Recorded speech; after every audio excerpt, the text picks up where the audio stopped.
যেমনটা লাস্ট ব্লগে বলেছিলাম গৃহপ্রবেশের ব্লগ আসবে, তেমনটাই একদম শেষ মুহূর্তের প্রস্তুতি চলছে প্যান্ডেল আর চলছে লাস্ট মুহূর্তের কেনাকাটা।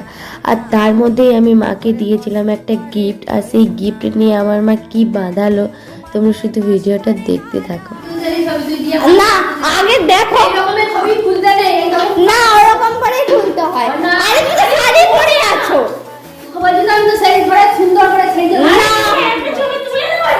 ছবি তুলতে হবে না, এমনি খুলো না, তুমি খুলে দেখো। হ্যাঁ, এটা আমাদের হার্বাল লাইফের ফাউন্ডার, আমাদের প্রতিষ্ঠাতা, আমাদের ভগবান, ওনারই ছবি। মা সেটা আগে থেকেই গেস করতে পেরেছিল, বাট কিছুতেই র্যাপিং পেপারটা খুলতে চাইছিল না, কারণ দেখতে সুন্দর লাগছে। আমরা তাকেও স্মরণ করার জন্যে এই ফটোটা আমি মাকে গিফট করেছি, মায়ের খুব পছন্দের একজন। আর এর মধ্যেই ফুলের কাকু চলে এসেছিলো, ফুল